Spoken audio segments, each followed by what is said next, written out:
Bien. Ah, bien sûr, on pratique l'échange de soi pour autrui, alors il n'y a pas de problème.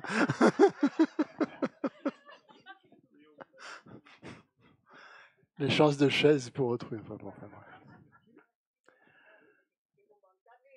Ah bon, j'espère bien.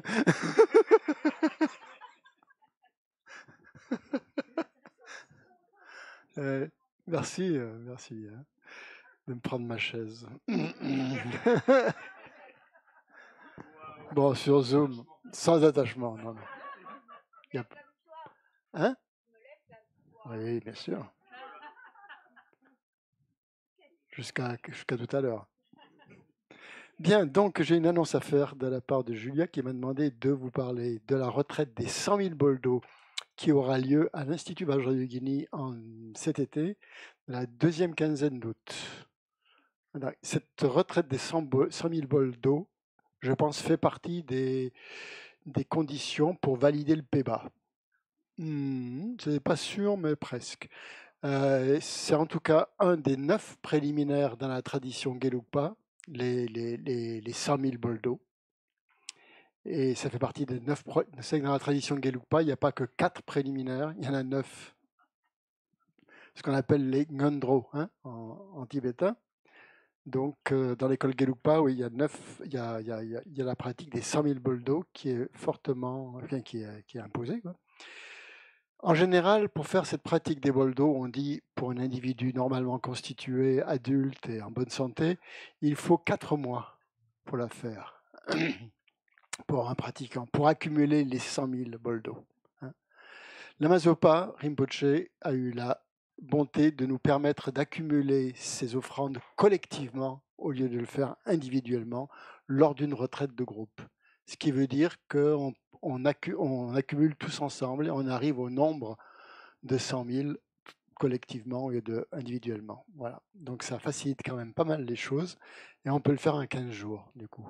C'est pour ça qu'on organise cette retraite de Déboldo sur 15 jours. Voilà. Ce qui fait que chacun des participants accumule en fait l'ensemble des 100 000 bols d'eau qui sont offerts collectivement pendant la retraite. Voilà. Pourquoi cette offrande de bol d'eau? Alors qu'est-ce que ça veut dire? L'offrande, c'est une pratique de générosité, hein, associée voilà, pour développer la générosité, qui est l'antidote, bien sûr, comme vous le savez, de l'avarice. Donc, et en même temps, on offre au Bouddha, voilà, on offre toutes ces offrandes offertes au Bouddha. Et en plus, ça tombe bien parce que Geshe-la en a fortement parlé ce matin de faire des pratiques justement d'accumulation de, voilà, tout ce qui sert de préliminaire en fait et qui permet vraiment d'intégrer les enseignements. Et je trouve que c'est vraiment un très très bon conseil hein, qu'il nous a donné parce que, comme il disait, hein, pour un quart d'heure de pratique, il faut à peu près 1 heure de préliminaire. Quoi. Parce qu'en fait, on s'imagine que ce sont les pratiques qui vont nous faire obtenir des réalisations, mais la Matsongkhapa et bien d'autres, en fait, nous ont prouvé que c'est tout ce qu'on fait comme préliminaire qui permettent d'ouvrir et de purifier ce qui bloque en nous et ce qui nous empêche, en fait, d'obtenir ces réalisations. Donc, c'est pas parce qu'on va faire, disons, la pratique des hauts tantras qu'on va obtenir forcément la réalisation des hauts tantras s'il n'y a pas au préalable ces pratiques préliminaires ou ces pratiques d'accumulation et de purification qui servent, en fait, de préparation à ces réalisations. C'est pour ça que quand ils font des débats, en fait, ils passent beaucoup plus de temps à réciter des prières avant qu'à faire des débats. Et quelles que soient les pratiques, en fait, il y a toujours, dans toutes les pratiques, il y a toujours cette phase où il y a la pratique proprement dite, mais avant d'arriver à la pratique proprement dite, il y a toujours une accumulation de mérite dans toutes les sadhanas. Ouais, où on prend refuge, où on génère l'esprit d'éveil, où on fait un guru yoga, il y a toujours toujours ces préliminaires. Donc voilà, c'est donc pour montrer l'importance hein, qu'il y a. Pour réaliser la vacuité, il ne suffit pas de mettre des raisonnements les uns au bout des autres. Si vous n'avez pas suffisamment de mérite, vous ne réaliserez pas la vacuité. C'est pas possible. Et pareil pour bodhicitta. On ne peut pas réaliser la bodhicitta juste en méditant sur la bodhicitta. Il faut avoir les mérites pour. Et pour accumuler ces mérites, hein, c'est qu'il faut, faut faire des pratiques d'accumulation de mérites. Donc voilà, donc la pratique des 100 000 bols d'eau, en fait, fait partie de cette accumulation de mérites, d'énergie positive dont nous avons besoin pour soutenir notre pratique et nos études. Hein. Voilà. Et on dit en plus que quand on étudie beaucoup, le gros problème des études dans les monastères, par exemple, c'est que souvent ça génère de l'orgueil. Parce qu'on on pense voilà, qu'on a tout compris. En fait, on comprend beaucoup de choses, on a un intellect très affûté, et en même temps qu'on a un intellect très affûté, ben, on se sent un peu supérieur aux autres. Quoi. Alors que, et justement, pour éliminer cet orgueil, c'est pour ça qu'il y a ces pratiques de, où on accumule des choses qui ne sont pas forcément intéressantes, genre des bols d'eau ou des prosternations.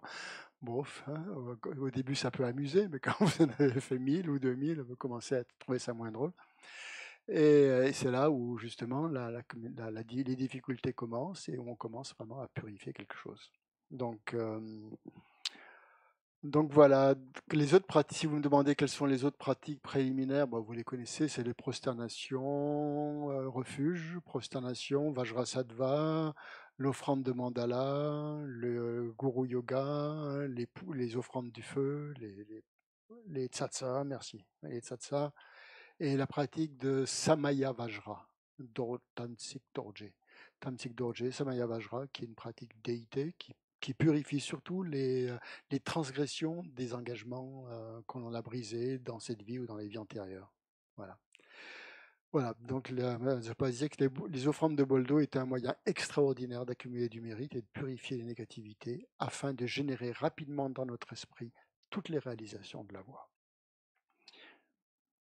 Voilà, donc l'inscription est indispensable pour faire cette retraite, qui est une retraite stricte. Hein. On ne fait pas ça en dilettante, on navigue pas, hein. On s'y tient pendant 15 jours avec des sessions et tout ça. Et, voilà. Donc tous les participants qui veulent faire cette retraite doivent s'engager à participer à toutes les sessions. C'est pas juste une session par-ci par-là. Hein. Voilà. Donc si ça vous intéresse, il y a un questionnaire hein, qui est sur le site. Voilà. C'est du samedi 16 août à 18h au vendredi 29 août à 14h. Il est recommandé d'arriver le samedi pour le dîner. La première session, l'introduction commencera à 20h30. Donc en fait, c'est du dimanche 17 au jeudi 28. Voilà. Des questions par rapport à cette pratique? Non? Non, c'est ça. Non, vous ne pouvez pas venir juste pour un week-end, par exemple, pour remplir des bols. Hein. Non, non, vous ne pouvez pas faire ça. C'est une retraite stricte. Pour justement que ce soit une accumulation de mérite collectif. Sinon, ça n'a pas trop le sens. Quoi. Comment? Ah oui, bonne question. Je pense que c'est Anila Michel qui va la guider. D'après, hein? C'est ça? Peldron, vénérable Peldron, Anila Michel, qui va guider cette pratique. Voilà. Je vois la photo sur le site, c'est marrant parce que il y a une photo des personnes qui sont en train de faire la retraite avec les bols. Parmi cette personne, il y a Julia, qui est la présidente de l'Institut, et il y a aussi Nicolas qui est témoin. Donc voilà, voilà où ça mène, hein, à peu près. Soit président, soit moine. Ou non, donc si vous voulez, oui, qu'est-ce qu'il y a, tu veux? Parle dans le micro, parle dans le micro. Tout le monde fait l'eau, parce que 5000 bols d'eau, que j'ai vu quand on fait les... Non, mais moi, j'ai fait, quand on fait les bols de la Gompa, oui. ça fait un volume. Je me posais la question. Il faut être bien organisé, oui, avec les seaux d'eau et tout ça. C'est la même eau, on remplit des bols. L'eau qu'on a mis dans les bols, elle devient quoi? Parce que 5000 bols d'eau, ça fait une quantité. Question, quoi. oui, je ne sais pas si on la réutilise ou si on la jette. Si on la recycle. Il y a un truc comme ça, je ne me souviens pas. Je sais que mais c'est prévu, justement, pour pas gaspiller d'eau ou des choses comme ça. Je sais pas, en tout cas, peut-être il y a un recyclage quelque part. Je pense que oui. Le truc, c'est de remplir des bols et de les vider, quoi, en fait. oui. Il faut les vider dans quelque chose, mais après, est-ce qu'on réutilise la même eau ou pas? Peut-être, je ne sais pas. Ou une partie, en tout cas, qui est renouvelée. Oui, ça fait beaucoup. Ouais. Ça fait beaucoup d'eau. Énormément. Énormément. Alors après, il y a toute une symbolique par rapport à l'eau, mais là, je vous laisse étudier ça dans les commentaires. Tara est associée à l'élément eau, par exemple. Et puis l'eau, oui. L'eau, c'est la vie. Hein. OK. On revient sur les questions du groupe de discussion hier pour quand même, si vous aviez des choses à dire que je n'ai pas entendues et que d'autres n'ont pas entendues, puisque vous étiez en groupe, si vous voulez les partager. Donc, c'était quoi? Prendre soin de son corps de façon habile. C'est sympa comme formule, non? Ça veut dire faire attention, ne pas négliger son corps. Comment vous l'avez compris ça? Comment, oui, de prendre son corps, est-ce que ça vous paraît judicieux comme conseil ou pas? Vas-y, puisque non. Nous, dans le groupe, on avait élevé quelque chose de plus. C'est Oui. habile, on avait fait la relation avec les moyens habiles du Bouddha, c'est-à-dire entretenir son corps tout en, comment dirais-je, tout en faisant une action pour le bien de tous les êtres. Et on avait illustré par certains maîtres qui, après de grosses pratiques, qui justement, des fois on voit leur corps qui souffre, et justement ça élève chez nous des émotions. C'est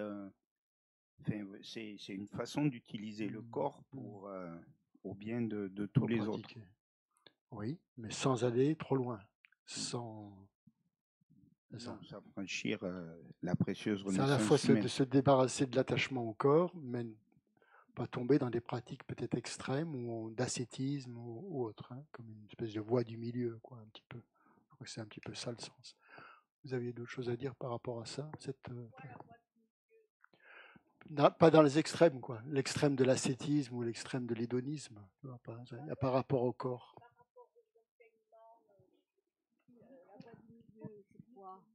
La voie du milieu, c'est ça, c'est pas tomber dans les extrêmes. On en a parlé, on n'a pas trouvé la réponse. Bon. Mais c'est quoi les extrêmes? C'est le nihilisme et... Non, là on n'est pas dans la philosophie, on est plutôt dans la conduite, une conduite extrême, c'est-à-dire négliger complètement son corps ou lui faire subir des sévices inutiles. Mais hier on a discuté de cette voie du milieu, je comprends plus que c'est dans la philosophie. Non, je dis on ne parle pas de philosophie là, on parle de la conduite. Tant pis. Voilà, on n'est pas dans le nid. Oui, ça revient un petit peu au même. On revient un petit peu au même. Dans la philosophie, c'est éternalisme et nihilisme, mais là, au niveau de la conduite, c'est plutôt la conduite donc de l'ascétisme et l'inverse, quoi, de succomber à tout, des excès dans les plaisirs. Voilà. Parce que il y a le terme mépriser son corps. Hein, quand il parle, il y a le mépris du corps qui est utilisé dans une strophe. Hein, donc ça peut paraître un peu choquant, cette expression, mépriser le corps. Qu'est-ce que ça veut dire? Comment il faut le comprendre, ça, en fait? Mépriser son corps. Justement, c'est ça qui est dangereux, quoi. Hein, on risque d'aller dans un sens extrême au lieu de... Donc, qu'est-ce que vous avez retenu, que vous avez compris par ça? Mépriser son corps. En fait, c'est plutôt... Oui, pardon. Nous, on a beaucoup accroché sur ce mot. Ouais. Et on a fini par interpréter que c'était un mot qui était à un sens différent à l'époque. Et que c'est pour ça que... Ah non, je ne pense pas que ce soit ça. Qu'il y ait vraiment un sens différent à l'époque que maintenant. Hein, non. Non.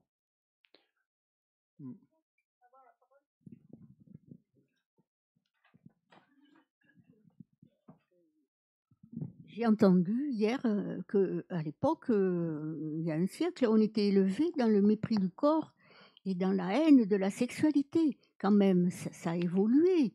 On respecte son corps, on le nettoie, on le lave, on le fait beau. Et puis la sexualité, c'est le contraire, c'est la liberté totale. Donc voilà. Voilà les extrêmes, oui. Bon, ne pas complètement se brider le corps, mais ne pas tomber aussi non plus dans des extraits. Voilà, c'est ça en fait qui t'est dit. Peut-on vraiment aider les autres si on méprise son propre corps? Voilà la question, quoi. Si on est dans le mépris du corps, est-ce qu'on est vraiment, est-ce qu'on n'est pas trop tourné sur soi, quoi, en fait, finalement, hein? Quand on méprise son corps, c'est qu'il y a un problème quand même, je pense, non? Quand même, quelque part. À notre époque, quoi. Comment on verrait ça dans la psychologie occidentale moderne, voir quelqu'un qui méprise son corps, c'est qu'il y a un gros problème, hein. Ça peut tomber dans des, voilà, se mutiler ou bon, se scarifier, etc., se mettre tout un tas de choses. Oui, Et même si c'est pas en arrive jusqu'à là, ça peut être aussi anorexisme, tout. voilà, des addictions, enfin, ou différents types de. Comme, pourquoi pas l'anorexie. Et on a fait le lien, nous, entre le corps et l'esprit, que si on maîtrisait son corps, ça allait retentir sur l'esprit aussi. C'est ça. Qu'on ne pourrait pas pratiquer, quoi. On pourrait pas. Ça va influencer voilà, l'esprit, quoi. Si on méprise son corps, ça aura une influence sur l'esprit? Oui. Pourquoi? Eh bien parce qu'on ne sera pas même de pouvoir réfléchir, on ne sera pas même, peut-être même de réfléchir, de discerner, d'observer correctement une situation ou son esprit, enfin, d'être sur la voie, quoi. Je pense que c'est pas possible. On a parlé de ça, donc mépriser son corps, ben, ça allait retentir sur l'esprit. Donc pourquoi alors Shantideva il dit qu'il faut mépriser son corps? Alors, on a vu deux mépris. Enfin, moi, c'est comme ça que je l'ai retenu, en tout cas. Donc, il dit mépriser son corps parce que lui, en fait, il nous met en garde contre l'attachement à notre corps. Donc, l'attachement excessif. C'est ça. C'est pour contrer un peu cet attachement. C'est ça, c'est pour contrer, c'est une mise en garde, quoi. C'est une mise en garde que si on est trop attaché à notre corps, eh bien, on va juste se concentrer sur les actions dans cette vie, sur les plaisirs de cette vie, on va plus agir sur les dharmas mondains. Oui, mais le mot mépris est assez fort quand même. Oui. Hein. C'est un terme quand même très très fort pour nous. Hein. Donc voilà, il faudrait peut-être dire alors à ce moment-là, ne pas donner trop d'importance à ce corps, quoi, c'est ça, juste ça. Ouais, mais là, il y va fort quand il dit pas juste. Je pense que le terme est bien traduit. Hein, c'est vraiment le mépris. C'est le mépriser, quoi.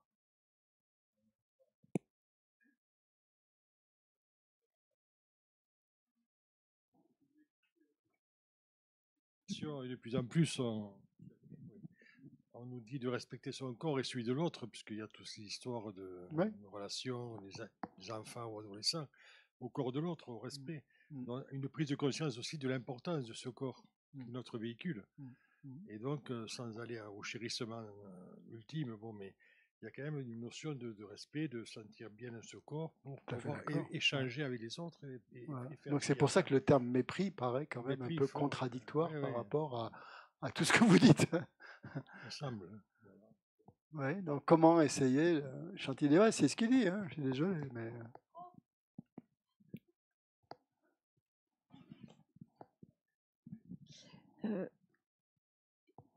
Bodhisattva, c'est fait pour des personnes qui sont déjà bien avancées sur la voie. Je pense même qu'il faut avoir le renoncement. Souvent, c'est s'adresser à des moines, d'ailleurs, dans le cadre d'un monastère. Et du coup, je verrais ça sur plusieurs plans. C'est d'une part, effectivement, cette précieuse renaissance humaine, ce parfait corps humain qui est vraiment bien une super machine pour aller vers l'éveil. Et en même temps, c'est le siège de toutes nos perditions, notamment la sensation. Et je pense que c'est aussi dans ce sens-là qu'on peut le voir. On doit le mépriser dans le sens où c'est aussi il est porteur de toutes ces sensations agréables qui peuvent nous faire oublier que le samsara, c'est quelque chose dont on doit vouloir en sortir. Et en même temps, il faut le chérir parce que c'est un formidable vaisseau pour aller vers l'éveil. Donc il y a une espèce de... C'est bien là le problème. Oui, c'est ça, c'est de dualité presque. Mais bon, j'imagine que quand on a le renoncement et quand on est vers le chemin de l'accumulation, la dualité, je sais pas, j'en sais rien, mais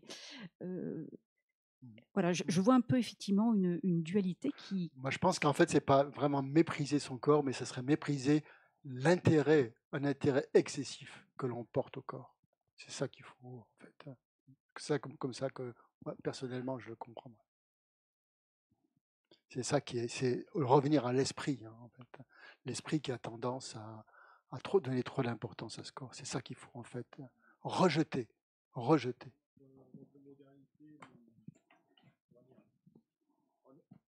On est envahi effectivement de publicité justement sur ce corps. Il suffit d'allumer la télévision, on voit bien toutes les publicités. Sûr, hein. Donc là, c'est l'excès. Et le danger, c'est tous ces adolescents qui sont dans les réseaux TikTok et autres, où le corps est mis en avant. Il n'y a que ça tourne autour de cette image qu'on peut renvoyer à l'autre. C'est tout. C'est quelque chose de physique, ça me fait un peu peur, dans le sens où je ne sais pas vers quoi va l'humanité avec l'intelligence artificielle, toutes ces nouvelles technologies qui font que le corps est transformé. On peut faire des créations virtuelles faites de ce corps et on le modifie, on l'embellit ou on l'alédit, et ça m'inquiète beaucoup. Voilà, je ne sais pas on va, mais... Ouais. Sur Zoom, il y a des interventions Non. Ah, ils sont plus là.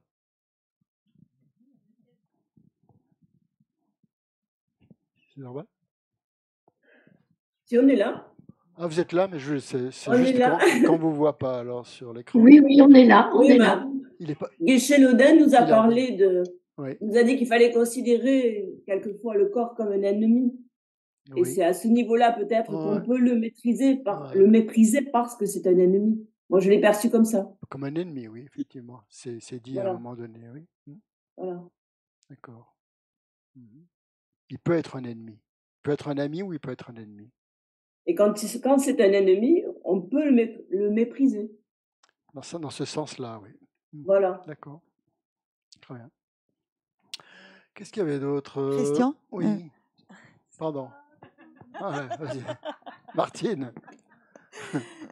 Ce matin,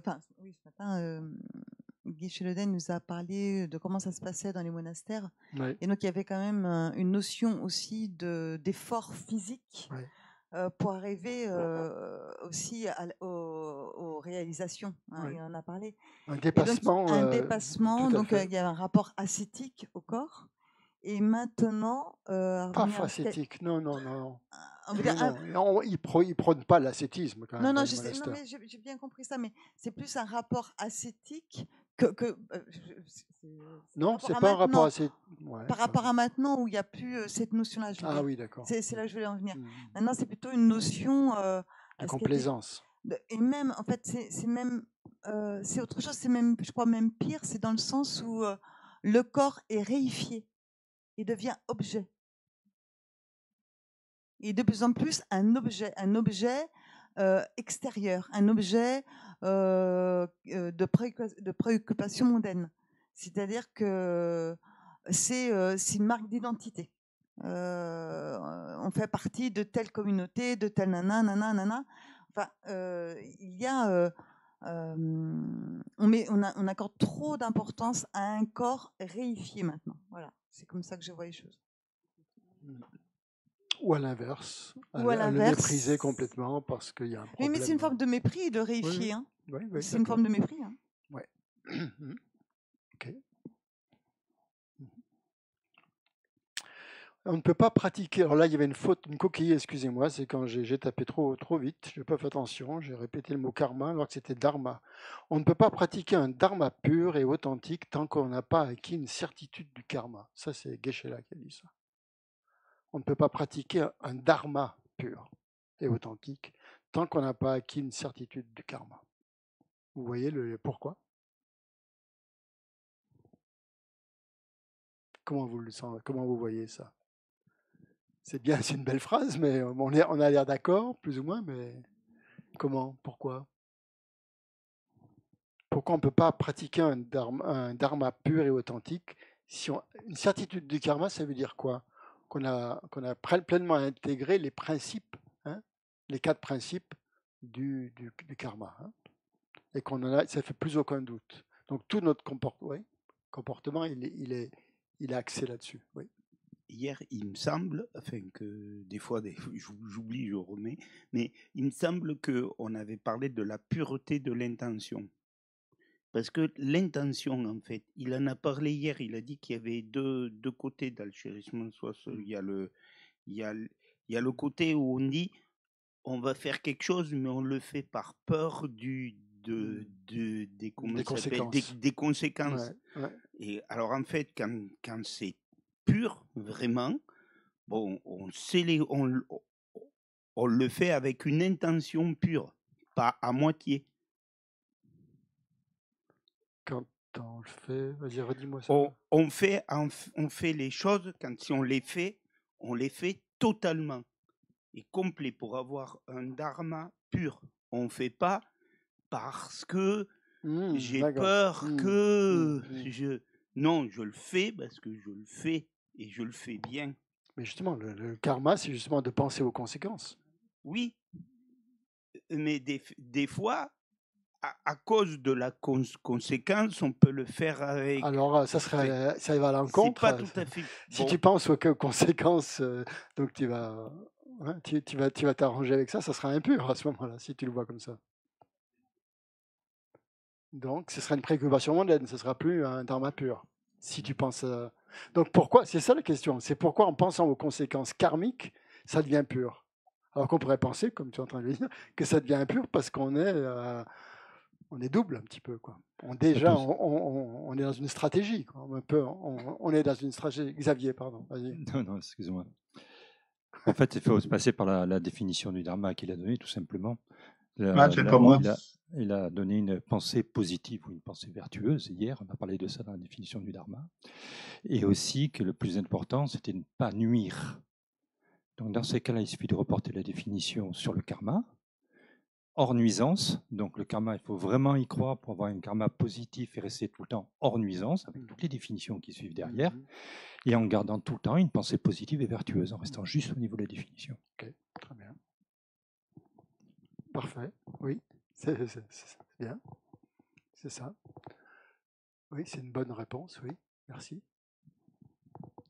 Yasmina va... moi, ça m'a questionné. Moi, ça m'a questionné, en fait, parce que quand on a parlé du dharma pur et authentique, il y avait effectivement cette définition de la pensée positive, donc de générer le plus possible des pensées positives. Mais la Mazopa Rinpoche, ça a été dit aussi que pour lui, le dharma pur, c'était quand on sortait, qu'on sortait des préoccupations mondaines.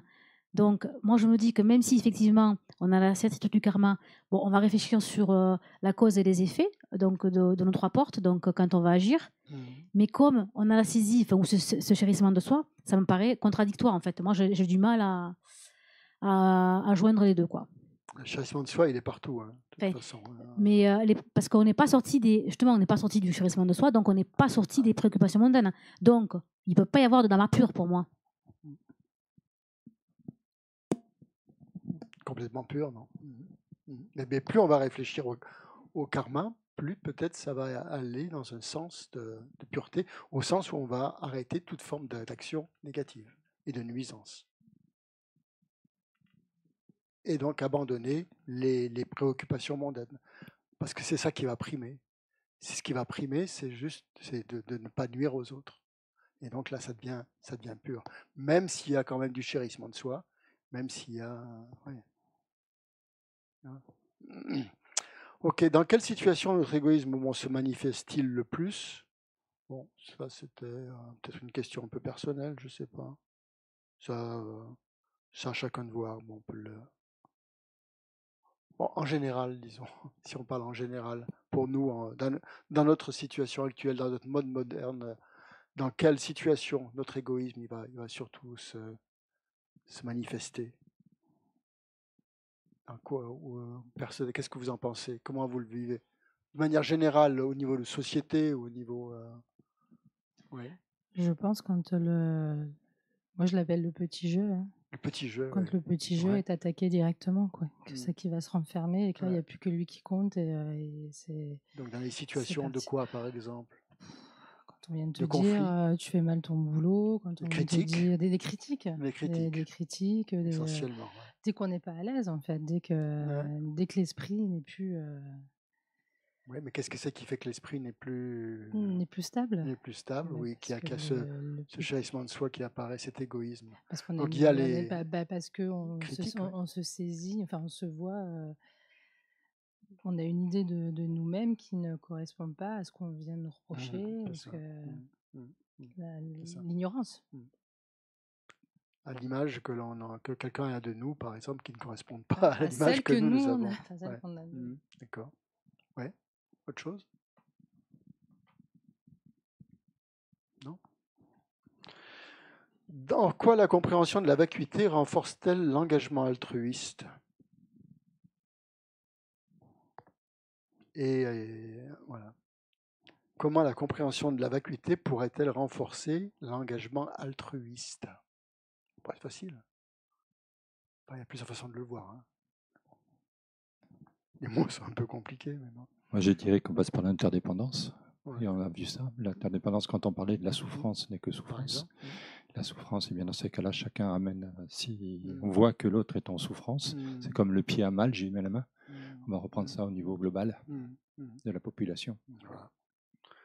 L'interdépendance, la vacuité, c'est plus ou moins la même chose, hein, bien sûr, mais donc ça va renforcer de ressentir cette interdépendance entre nous et les autres, oui. Tout à fait, oui. Ouais. Je pense que c'est bien. Puis ça va diminuer la saisie du jeu, hein, quand même. Donc forcément, s'il y a moins de saisie du jeu, il y aura on sera plus tourné vers les autres. Ça va quand même, voilà. Ça va ensemble.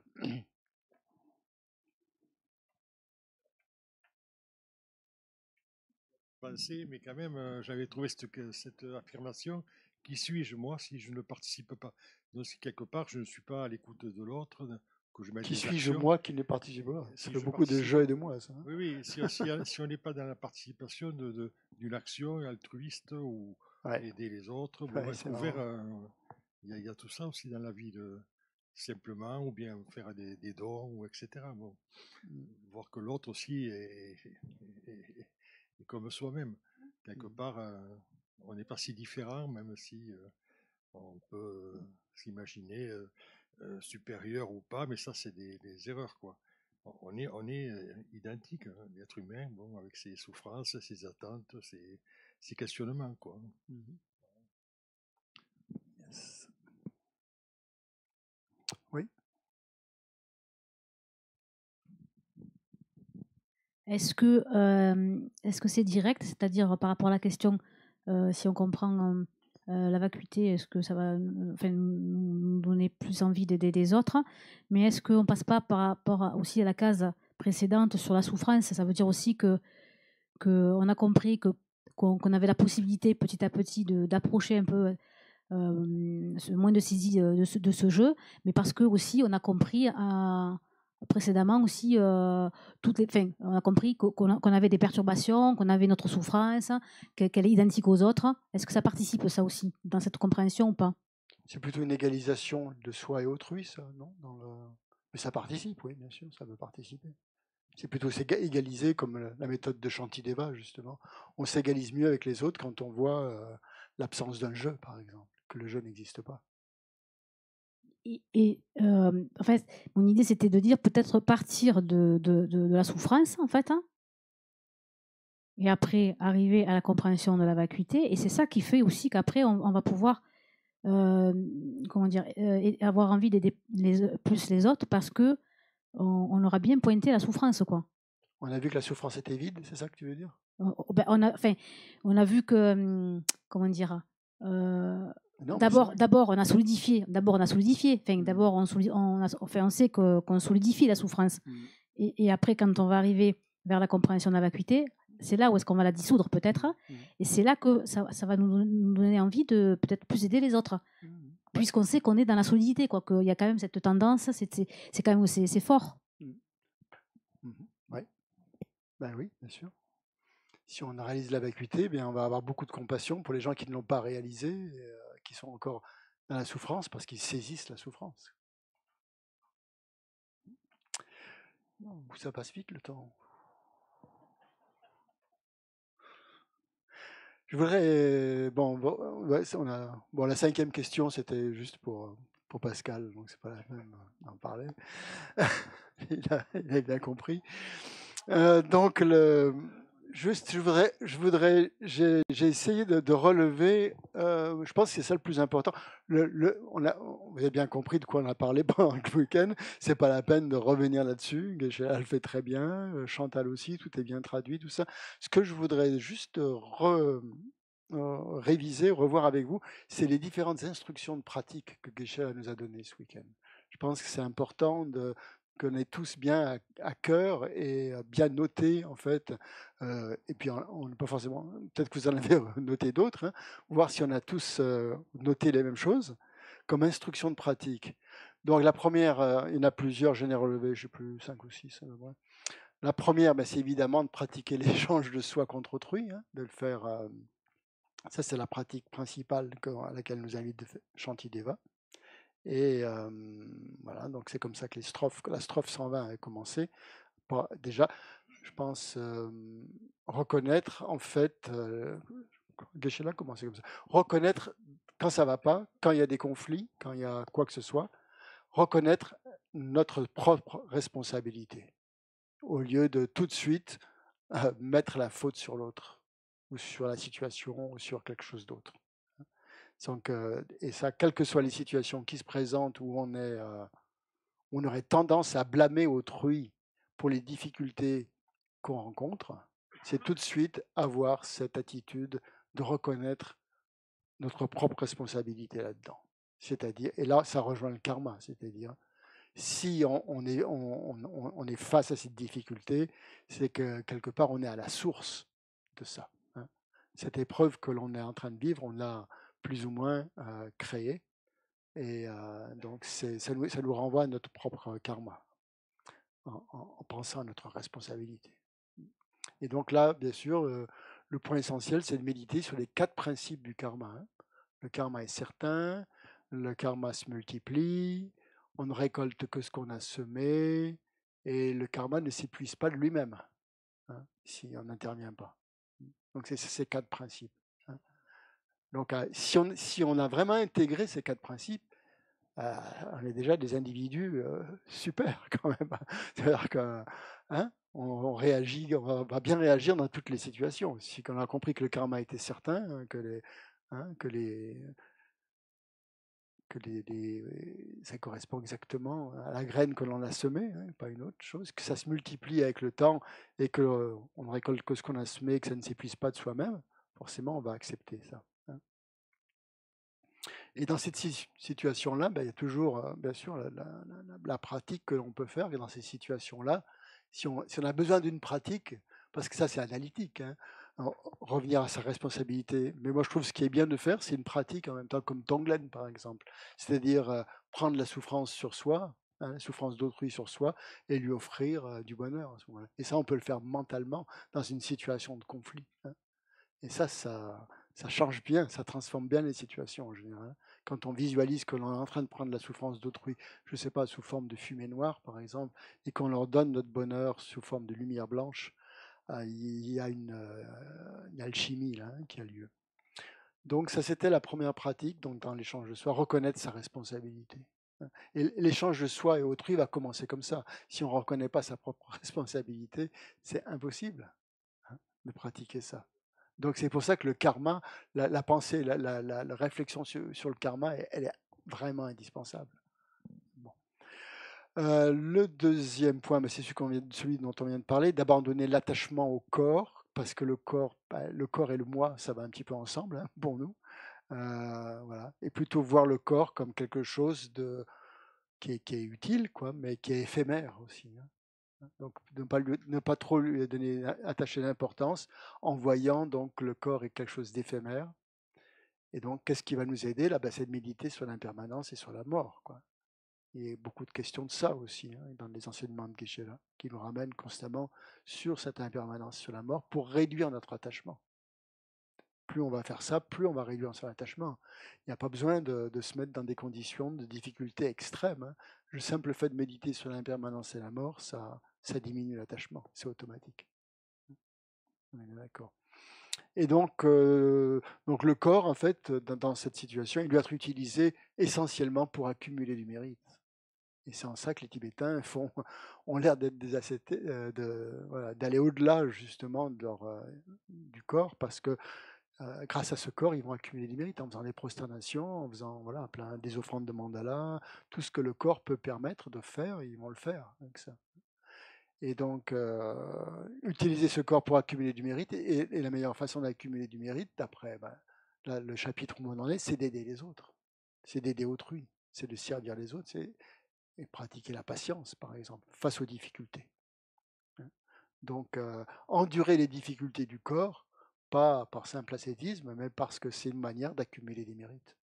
Chaque fois qu'on endure des difficultés, c'est qu'on purifie aussi. Et donc, quand il disait mais pas tomber dans quelque chose d'obsessionnel, hein, bien sûr, par rapport au corps, c'est-à-dire, il ne faut pas le négliger, mais en prendre soin avec un certain détachement. Prendre soin du corps avec détachement, c'est pas facile. Mais déjà, manger, par exemple, en pensant qu'on mange pour soutenir la pratique spirituelle et non pas par avidité, par exemple. Ça peut faire partie de ça. Donc ça, c'était par rapport au corps. Il y avait aussi... oui, il y a caché là, c'était aussi là-dessus, sur bien identifier nos actes égoïstes. Hein. Quand est-ce que notre acte ou notre parole, quand est-ce que c'est égoïste, ce qu'on est en train de faire, voilà. Quelles sont nos actions, analyser nos actions pour voir si elles sont motivées par l'égoïsme ou si elles sont altruistes, en fait.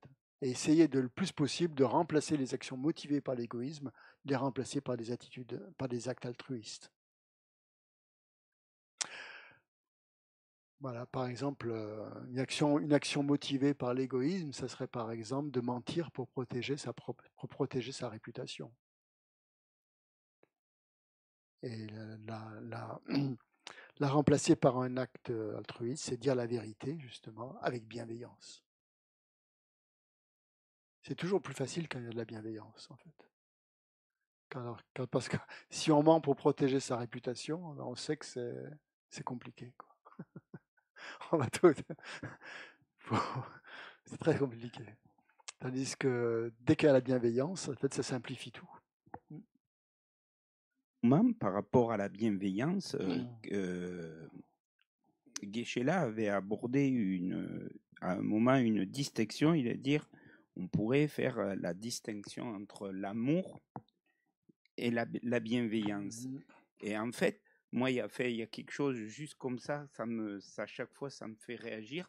Quand on additionne deux mots, quand on dit l'amour bienveillant, je trouve que, en fait, l'amour, il est très largement supérieur. Il n'y a pas besoin d'aller dire amour bienveillant, sinon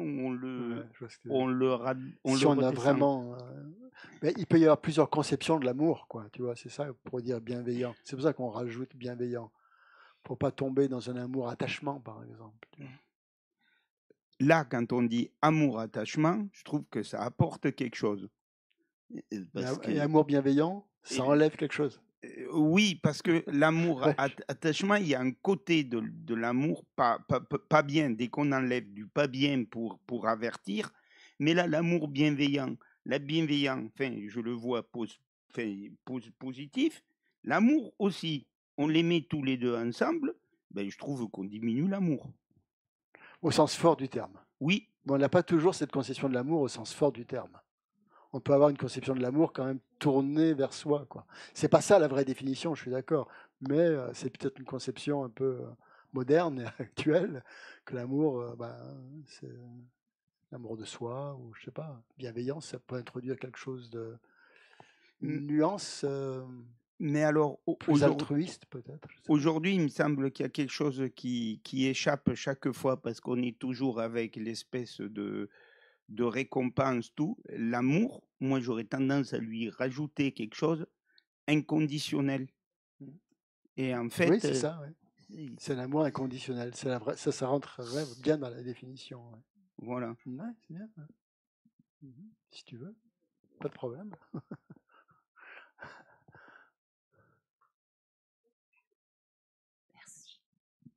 Peut-être je comprends mal, mais inconditionnel me fait penser à sans condition. Or, les maîtres, par exemple, demandent aux élèves de faire le chemin. Ils les guident. C'est un amour infini, mais il n'est pas sans condition. C'est d'aider à faire le job.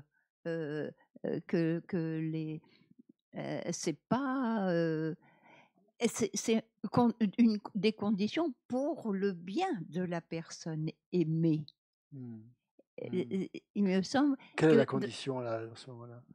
La condition, c'est pourquoi ça serait c'est pas une condition, comment dire, inéluctable, hein, parce que tant que l'élève ou la personne qui est aidée n'arrive pas à faire sa part du job, il sera pas rejeté par l'être aimant. Mais inconditionnel me fait penser à ne rien demander. Ah, d'accord. Ne rien demander pour un intérêt de la personne bienveillante, ok, qu'elle ait aucun intérêt, mais demander, comme des parents vont demander aux enfants d'aider à la maison, ça les socialise, ça leur donne le goût de soulager la maman, etc. Ouais. Et il me semble qu'il y a deux façons de comprendre inconditionnel. C'est ma perception. Hein. D'accord. C'est intéressant. Ouais. Ok. Cathy? Oui, on comprend ce que tu veux dire, Anne, mais je pense que l'amour du maître, là, il ne nous demande pas, il ne demande rien. Il nous conseille pour avancer, mais il ne nous demande pas. C'est juste du conseil. Il laisse la main libre, on fait ou on ne fait pas. Il n'y a pas d'attente derrière. Il n'y a pas d'attente derrière, non. Exactement.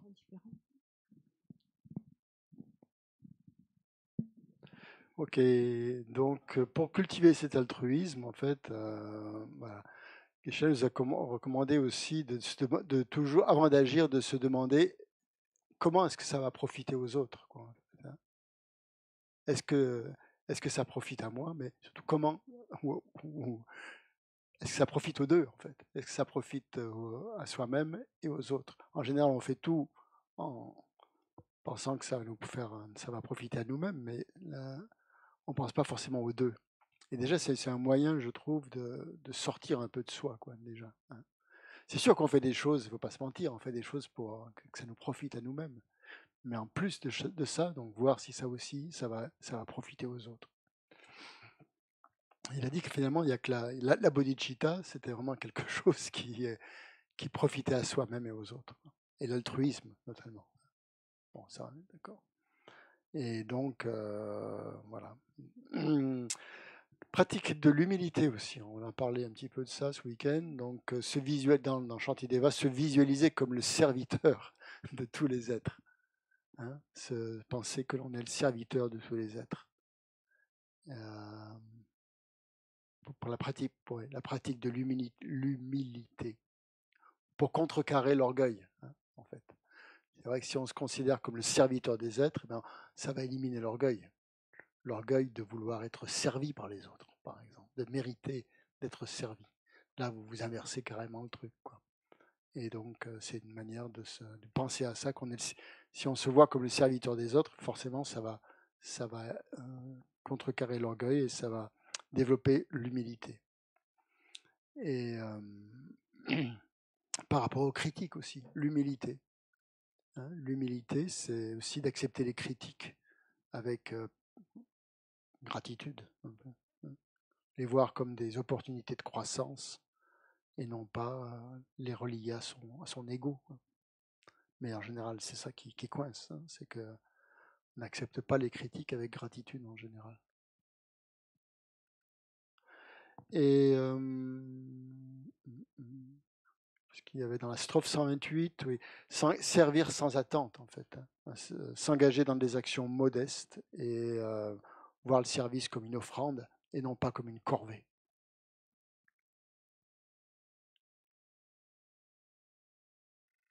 L'orgueil, on en a parlé. Oui, aussi des petits conseils. Il a donné des petits conseils. Hein. Déjà, il les donne entre parenthèses, du moment mine de rien.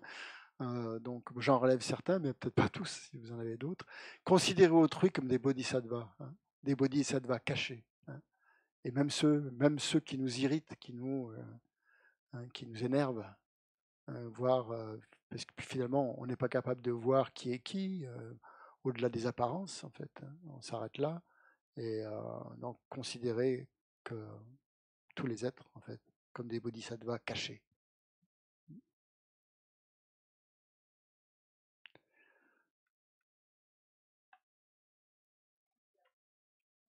Mais ça, c'est pas une des pratiques faciles là, dans lesquelles on a. C'est les pratiques du troisième niveau, des pratiquants supérieurs.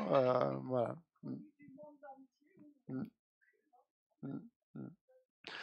Bon, la pratique de l'offrande aussi, il a insisté là-dessus, offrir par exemple le repas de midi symboliquement, donc on l'offre pour le bien de tous les êtres, en pensant aussi à l'interdépendance. On l'offre aux trois joyaux comme manière d'accumuler du mérite aussi. Donc l'importance aussi de faire ces offrandes et d'insister aussi sur le fait de reprendre les vœux de Bodhisattva tous les matins, pas oublier, et surtout, on n'oublie pas, en général si on les a pris, c'est qu'on a l'engagement de toute façon de le faire, on n'oublie pas, mais souvent on le fait sans se dire réfléchir, quoi. On le fait souvent, on récite ses vœux, voilà, et là justement il dit vraiment de le faire avec une grande conscience de ce que l'on est en train de faire, et d'allier ça au fait que finalement, bah oui, on a tout donné aux autres. En prenant les vœux de Bodhisattva, on s'est mis au service des autres, on devient le serviteur des autres. Tout ce que l'on possède, ce n'est pas à nous, c'est aux autres, et on l'utilise finalement. On utilise les objets des autres pour accomplir leurs bienfaits, quoi, en fait, pour leur être utile. Et si chaque matin on reprend les vœux de Bodhisattva avec cette attitude, ça met quand même plus de sens, en fait.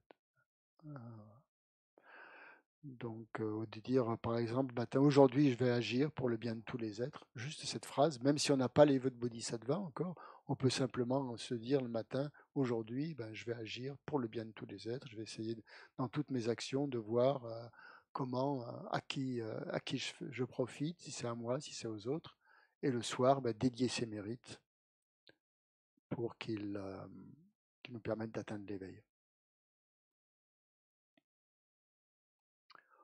Voilà. Est-ce qu'il y avait d'autres choses qui, au niveau de la pratique, que j'ai pas dit, peut-être, qui vous a interpellé ou touché, ou vous avez eu un message personnel?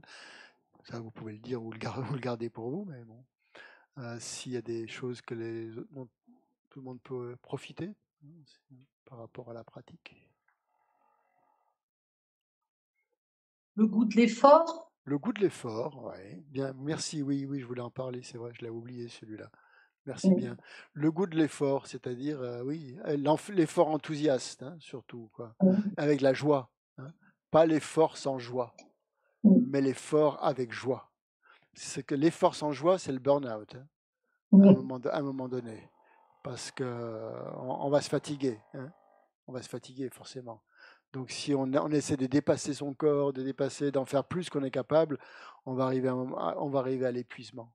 Et donc, tandis que s'il y a la joie de le pratiquer, il y aura pas forcément cet épuisement. Il y aura une joie, quoi. Il y aura une réaction émotionnelle qui sera tournée vers la pratique.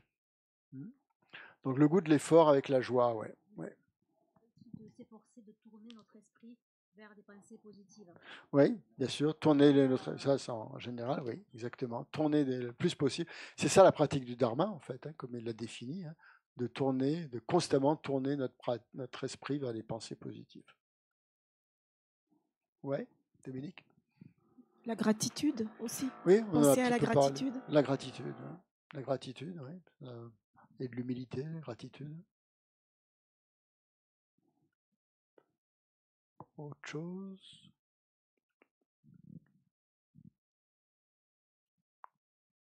Karma, essayer de bien comprendre les conséquences karmiques. Ouais. Contentement.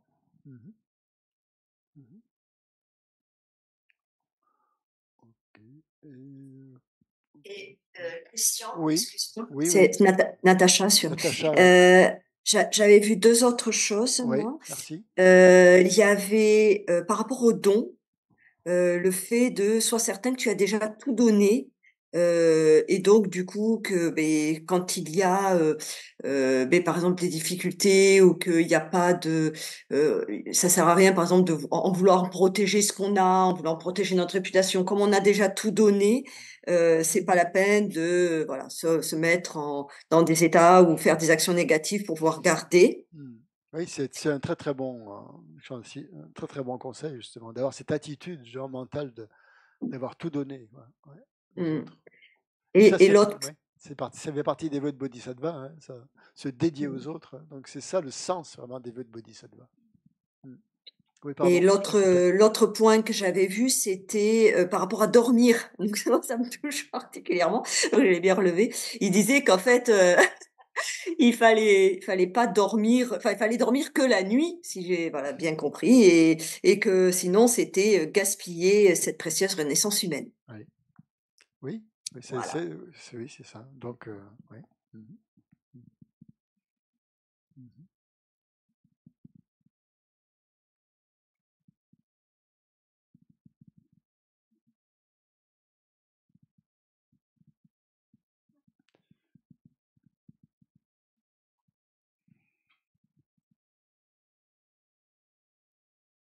Mais bon, c'est pas évident forcément de voir que le bonheur d'autrui, c'est la source de notre bonheur. On est tous d'accord avec ça intellectuellement, hein. Il n'y a pas de problème, mais c'est pas ça qu'on pratique au quotidien, quoi. C'est ça le truc. Ouais. C'est cette espèce de contradiction qu'on a tous en interne. On le comprend bien intellectuellement, mais on n'arrive pas trop à le mettre en pratique. Alors d'où ça vient? De notre éducation, de nos blocages, qu'on est dans une société très matérialiste et utilitariste, que si on n'a pas un profit personnel finalement tout de suite immédiat, eh ben, ça ne vaut rien, quoi. C'est ce qu'on recherche pratiquement tout le temps, quelque chose qui soit utile et profitable à nous-mêmes et qui voilà, et tout de suite et immédiatement. Et ça, voir ça à plus long terme et que les autres sont plus importants que nous, ça rentre pas dans notre façon de voir, même si toutes les religions prônent ça, hein, quand même, hein. Et donc, mais comment ça se fait qu'on n'est pas intégré ça? Moi, c'est ça la question qui m'intéresse. Comment ça se fait qu'on est tous d'accord avec ça, mais qu'on n'arrive pas à le mettre en pratique, ou qu'on arrive difficilement à le mettre en pratique parce qu'il y a toujours ce chérissement de soi qui est là, qui est vraiment nuisible, quoi. C'est pour ça qu'on l'appelle un démon. Ouais, pardon. Christian? Oui, oui. Qui parle? Je voudrais revenir sur une petite chose là concernant l'intelligence artificielle. Il y a quelqu'un qui a dit tout à l'heure, enfin bref, mais l'intelligence artificielle, c'est du virtuel en fin de compte. L'intelligence artificielle, c'est du virtuel? Artificielle qui change un corps. Oui. C'est que du virtuel. Oui. Oui, oui, ça c'est pas très grave. Donc ça c'est pas très. Et la deuxième, c'est au sujet du maître et l'amour. Le maître qui a dit, il a forcément l'amour infini. Forcément, je sais pas. Mais normalement, oui. Oui. C'est puisqu'il aurait réalisé la vacuité. On doit le voir comme ça, effectivement, oui. Merci. Oui, bien sûr. Oui. Ouais. Je voulais juste dire qu'il avait parlé aussi d'observer constamment aussi notre esprit et de voir si nos actions étaient en adéquation. C'est ça, ouais. Avec, oui, très bien. C'est toujours parti, oui, justement, du regard de l'esprit, observer son esprit, hein, par rapport aux autres, par rapport à soi-même, par rapport à nos actes, par rapport au karma. Bien, ben, c'est l'heure de la méditation, donc on enchaîne. Faut pas de pause, hein. Faut pas de pause. Non, non. On a trop parlé. Aux toilettes, allez.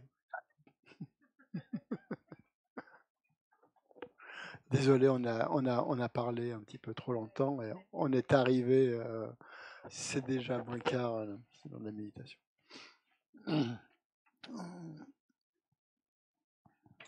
je prends ça.